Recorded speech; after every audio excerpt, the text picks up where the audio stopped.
Good afternoon, ladies and gentlemen, and welcome to Christmas. We hope you have a wonderful and enjoyable afternoon with us this afternoon, flying all the way through many of our Christmas favourites and much, much more. Well, we started off with marching through Christmas, and I've already mentioned us flying. Our next piece, we're going to take off out of our seats, out of the church, away from the ground, as we go off on a magical adventure together, flying with the snowman.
Do you fancy walking in the air?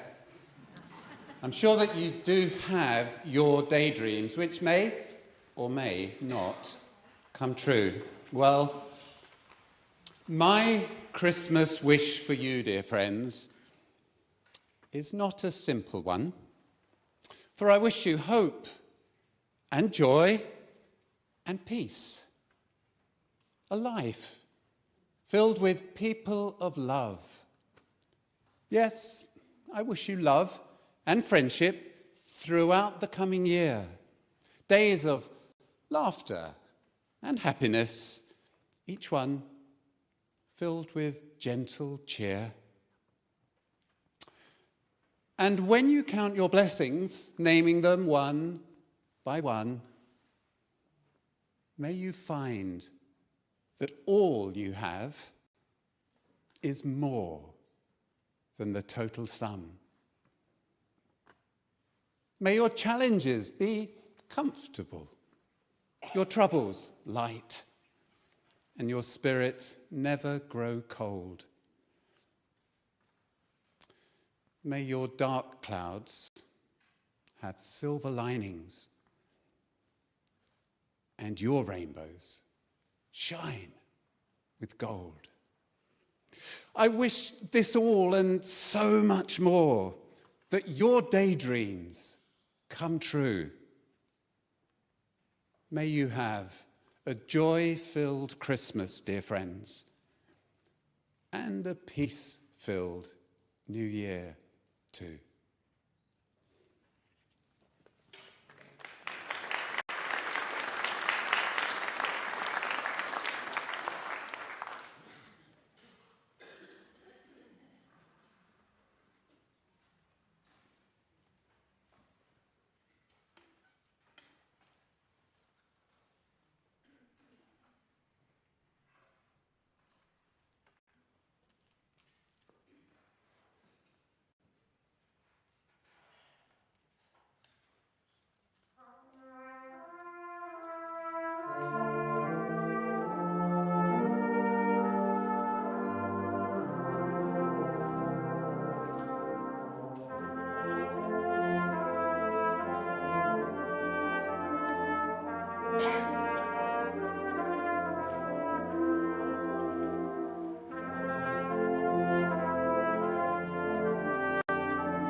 Ladies and gentlemen, with Candlelight Carol, Neville Harris.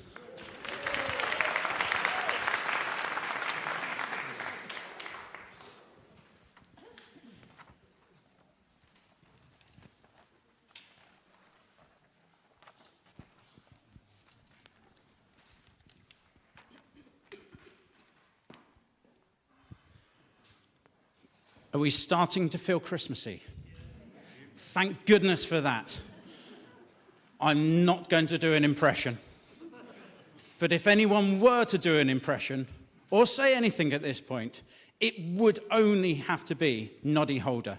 As ladies and gentlemen, I'm not going to do it. It's Christmas!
Well, Christmas time, as we all know, is a time of sharing. So I thought, at this point, it's time for the band to share with you. In fact, we're going to play a little quiz band so that the audience can get to know us a little better. We don't have buzzers, so I'm going to ask if you can use your instruments as your buzzer. But be warned, if you're buzzing for your entire section. So be careful, perhaps. Are we ready? We're going to start with an easy one. Using your instruments as your buzzers, get ready. Which section are the most festive?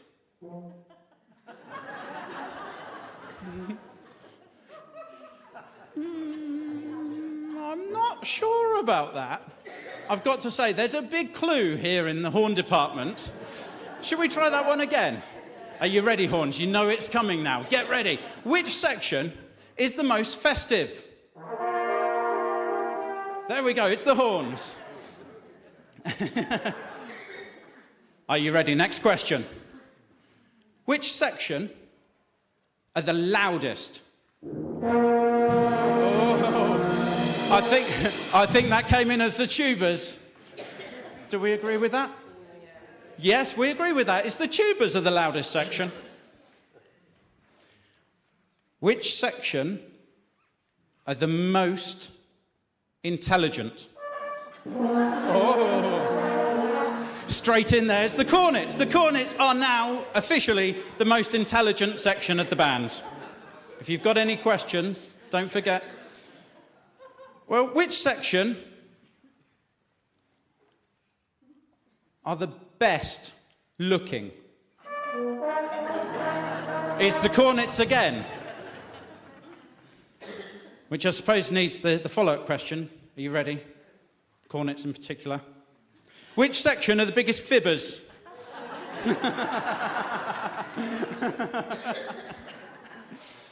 And my last question, and it's not so much a Christmas question, this one. Well, none of them have been Christmas questions, but we really want to get to know the band. So, which section has the best American accents? No, there must be one section. Oh, with hesitancy. I think that was the tubas. There we go. Just an interesting fact that we might come to a bit later. Well, that's our band. You've got to know us a little better. But it's time, I suppose, that we get to know you a little better. I'm not going to ask you the same questions, don't worry. But our next piece of music, we're going to find out how your singing voices are. You'll notice that you don't have any song sheets. That's okay. It's not too complicated. There's only a little part of this hymn that we're going to ask you to sing. I'll help you. Don't worry. I'll point to you when it's your turn. The band are going to get a go first to show you how it's meant to go.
So I've got another question for the Cornets as the most intelligent.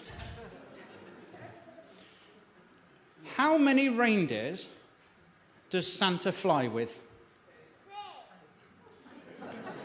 6, 8. We've got no hope if they're the most intelligent. Anyone from the audience, do you know the answer? How many reindeers does Father Christmas fly with? 8? 9? We're getting closer. It's actually 10. Would you like me to name them all? I've got them written down, I've cheated. There's, of course, Dasher. You can tick these off your own list. Dasher, Dancer, Prancer, Vixen, Comet, Cupid, Donner, Blitzen, Rudolph, and there's one more, of course. Does anyone know the 10th reindeer? It's in the song. It's very easy. It's in the song. Let's help you out with the band.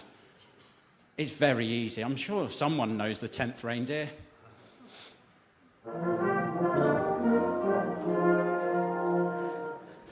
Rudolph the red-nosed reindeer had a very shiny nose, and if you ever saw it, you would even say it glows.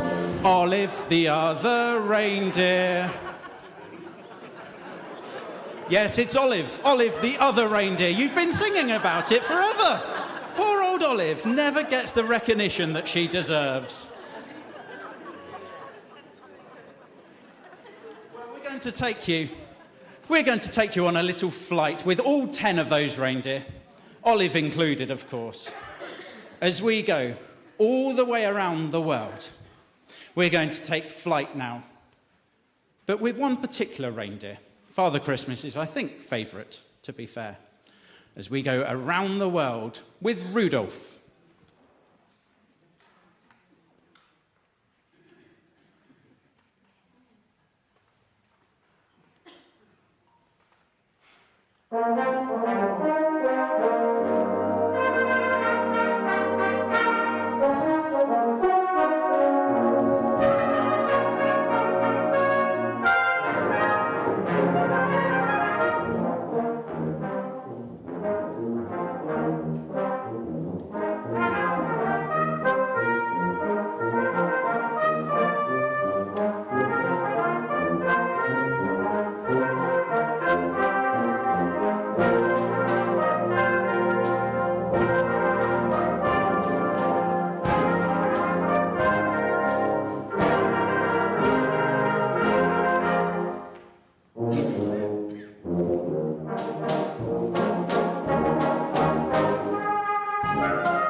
Well, as a nation, there was a survey. I don't know if anyone took part in it, but this survey happened just this week of what we want for Christmas this year. There are loads and loads and loads of things on that list, as you can imagine. But I've taken a pick of some of the highlights that I found. Now I wonder, perhaps some of these things might be on your Christmas list. 35% of adults in the UK would like some socks for Christmas.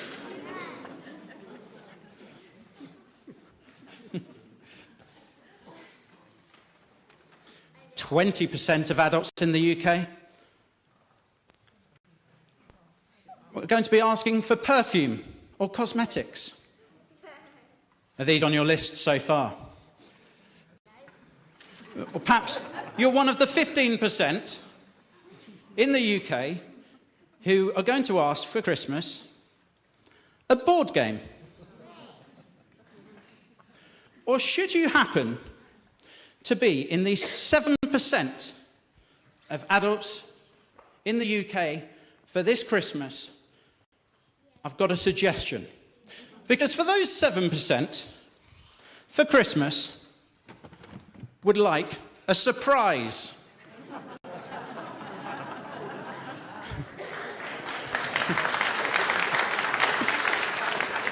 If you are looking for someone for a surprise for Christmas, during the interval, which is coming up shortly, come and find John. You can't miss him. He's from the festive section of our band. And for just £5, he can find a Christmas CD as your surprise. Well, I'm after someone. You've been stitched up here, I'm afraid. Someone from the tuba section, someone to lead us into the interval with our last piece before the interval. I'll say my bit first. My bit's the easy bit, don't worry. There are tea and coffee and all sorts of things available, both at the back of the church and the front of the church during the interval. And we will join you back after a short break for lots more Christmas fun. But I'm going to let the introduction happen from our section, who can speak the best American accents. They nominated themselves. Yeah, but it's Hubert. Now, just before we come to a quick break, so you can buy a CD or powder your nose, we've got time for a Christmas adventure. Yeehaw!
Brilliant. I was just thinking for a moment or two about the ways in which we do Christmas differently, depending on where we are and depending on where we're from. If we haven't met, hello, my name is Rory. I'm the vicar here, and it's a joy to have you and the team from Wealden Brass here. But we just assume that the way in which we do Christmas is the way in which everyone does Christmas. Take Mexico, for example. The city of Oaxaca celebrates Christmas with a giant radish carving festival. And why not? What could be more Christmassy than carving radishes? I had coffee with a friend of mine from Poland, and he said, for us Poles, the big feast at Christmas is Christmas Eve. Often, I don't know if this is true, this is what he told me, often we won't have anything to eat all day until we see the first star, and then we sit down to a 12-course feed. Wait for it. And all 12 courses are fish. There you go. Another friend of mine is an Aussie, and so for him, Christmas is all about Barbies, and the beach, and going to church in your board shorts, whatever they are. I don't know what those are. But he likes to spend Christmas by the pool and then go for a surf. It's unfortunate because he now lives in Eastbourne. But anyway, if he wasn't living in Eastbourne, that's the way in which he'd like to do his Christmas. And it's good to remember that not only do people internationally do Christmas in different ways, but also, actually, each of us, I guess, has a slightly different approach to Christmas. I'm going to give you 3 brief pen portraits of an approach to Christmas. See which one is most like you. Here's the first one. Are you ready? I think you'll recognize this character quite quickly. Darkness is cheap. And Scrooge loved it. The Scrooge approach to Christmas. Let's listen in as Scrooge spreads some of his Christmas cheer, shall we? Listen to what he says.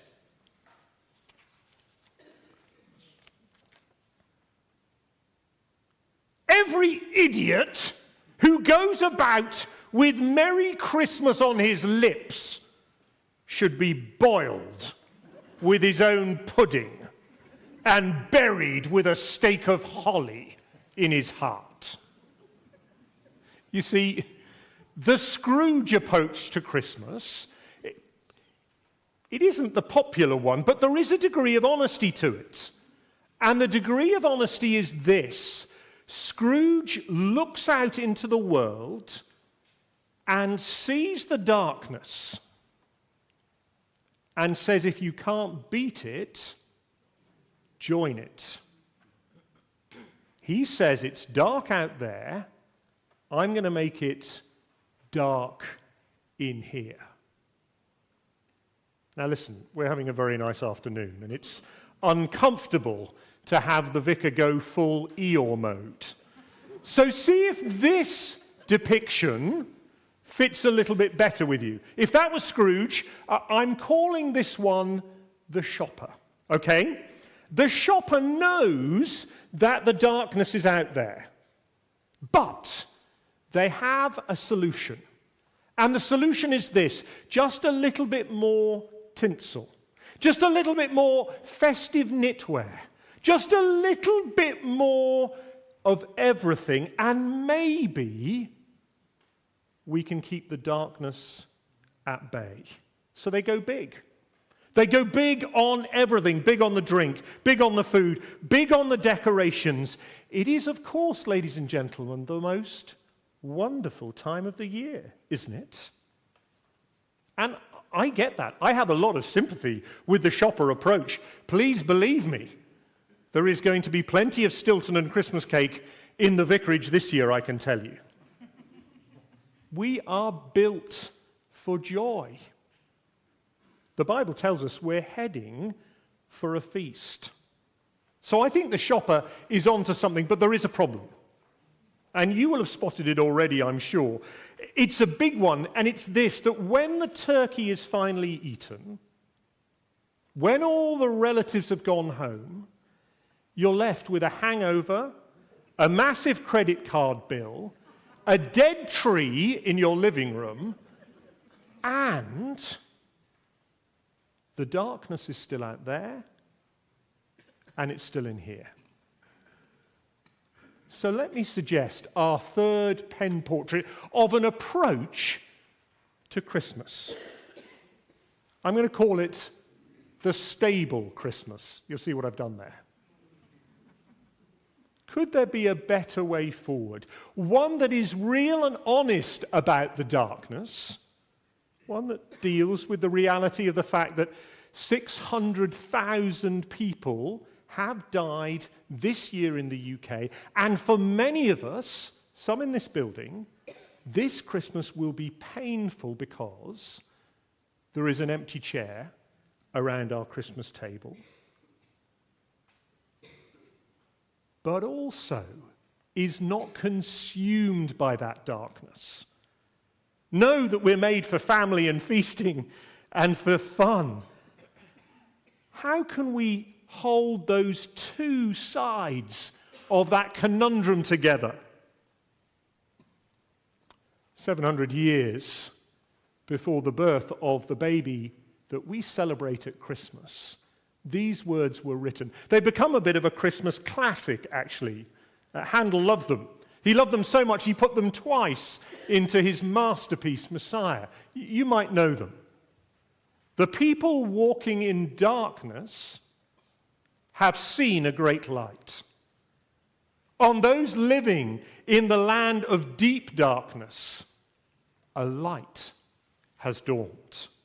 Now listen, this is not make-believe stuff. This is real life, isn't it? There is darkness. The Bible tackles that head on. Let's not mess around, it says. And then a baby is born. In a shed, in a nowhere town, and the light has come. God's answer to the darkness is to send the light.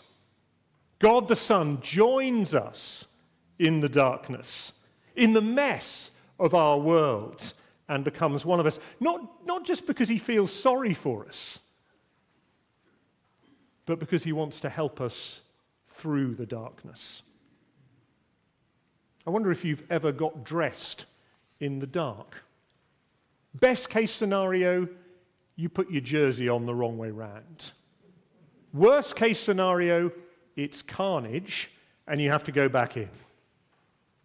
We need the light. We need the light to see clearly.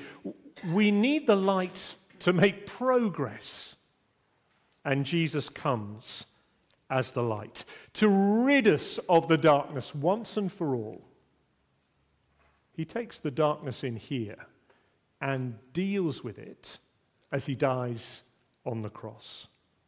And the light still shines in the darkness, because Jesus' death is not the end. He rises again so that everyone who believes in him can share in his light.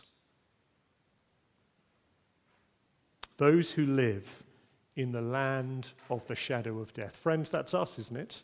If we're honest. Yes, there's darkness. And to pretend otherwise is just fantasy. But the light has come. And with the light comes the future joy that we can all enjoy. I need to sit down. But let me leave you with an invitation to think more about the coming of the light and the reason that we celebrate. Here's 2 ways you might like to do that. The first is take a look at this postcard. It's for a course that we're running in the new year called Christianity Explored. You can sign up now if you find someone young enough to use their smartphone to point it at this thing at the bottom, which is a QR code. It works, believe me, my children told me it did.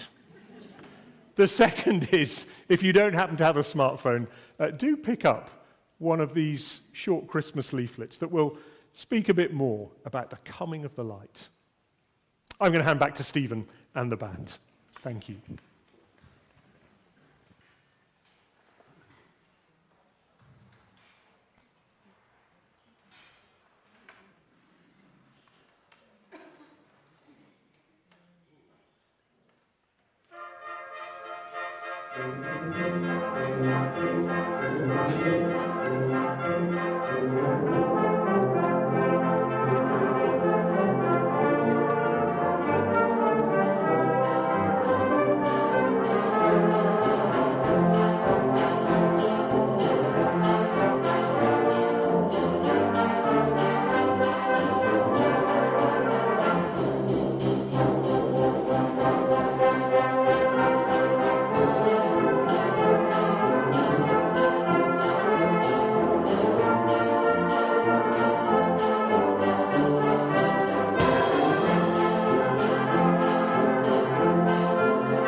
Well, it's Christmas time, and Christmas is for children.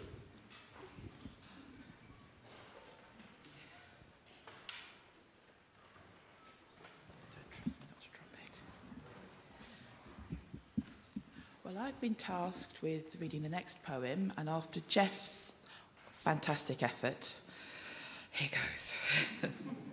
This is a poem called Christmas is for Children by Elsie Fowler.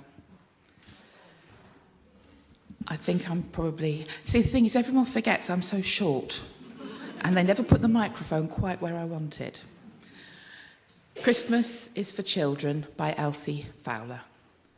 Christmas is for children. At least that's what they say. It's a time of wide-eyed wonder, a magic holiday. when candy canes and gingerbread fill tummies with delight, and little sleepy heads try hard to stay up through the night. Yes, Christmas is for children. Anyone will tell you so. The twinkling coloured lights on trees make youngsters' eyes just glow. Each package and each stocking is approached with childish joy, and toys bring squeals of laughter from each eager girl and boy. Yes, Christmas is for children. All they say is true. How wonderful that, at Christmas time, grown-ups are children too. Thank you.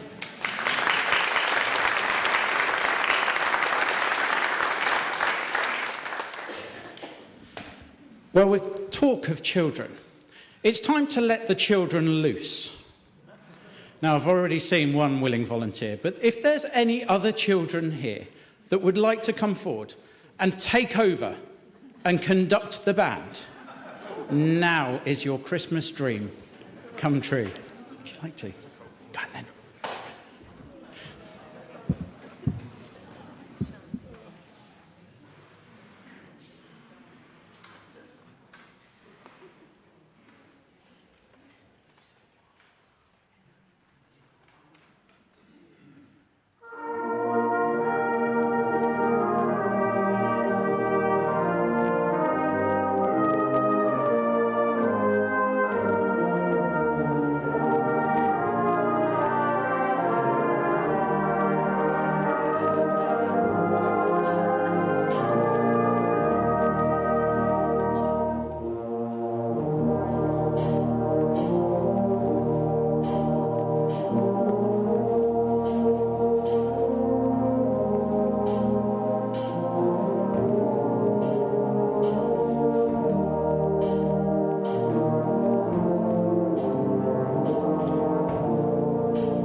anyway. I'll give that to my wife. I think you can tell what it is.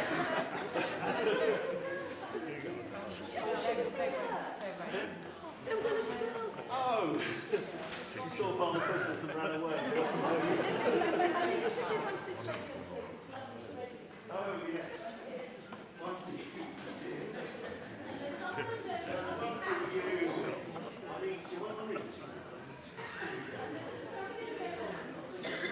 Christmas hat. You must have a present too. This lady has a sparkle. She's been Sparkling hat, yes. I have several left, yes. Who am I going to find now? Oh yes, here we are. Christmas hat, Christmas jump, that's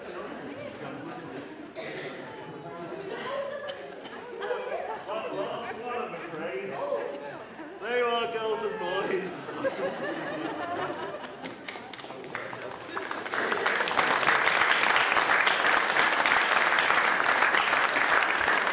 Ladies and gentlemen, boys and girls, what an absolute privilege it is to be joined today in Hailsham by Mother and Father Christmas.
Well, Christmas is a time of year where we where we share smiles and spread Christmas cheer. Well, that's a mouthful to say. We share smiles and we share Christmas cheer. Not only here, not only in this church, but we are very lucky, and thank you ever so much to the team from the church here today. As some of you may have seen on the screen up there, we've got some cameras trailed on the band. Well, we've been very fortunate this year to be able to share the link for the live cameras with local care homes who may not have been able to come and join us this afternoon. I'm afraid this is not really an audience participation, but certainly from the band. The camera, I don't know where it is, it's somewhere. Band, should we give everyone in those care homes, everyone who's not here today but is joining with some Christmas cheer with us, a nice big wave?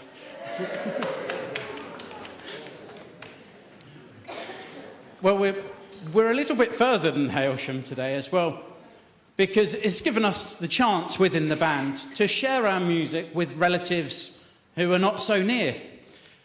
And at last count, there were 14 different care homes watching this concert and joining in with their Christmas cheer. But I can also tell you we've gone a little further afield. We're currently being shown in Devon, in Egypt, in Dubai, and also in Australia.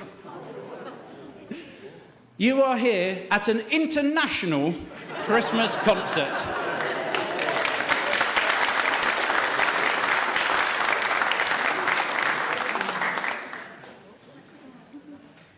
Well, we hope you are full of that Christmas cheer and starting to feel like we are indeed in a winter wonderland.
Well, from all at Wealden Brass, We hope you have the most wonderful Christmas-filled... Okay?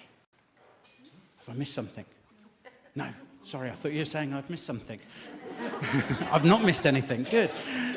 Hope you have the most wonderful, cheerful, enjoyable, pleasant Christmases and a happy and healthy New Year. Ladies and gentlemen, from everyone at Wealden Brass, we hope you've had a lovely afternoon and hope you have the most wonderful and merry Christmases.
By the way, Rory, I saw the light with Mary, and the light was on there with little baby Jesus.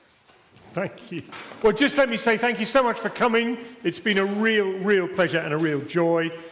We have a retiring collection for the 3 charities that we give to over Christmas, so please, if you're able, we would very much appreciate that. But on behalf of everyone here, I just want to say Happy Christmas and thank you so much to Wealden Brass. Stephen, thank you.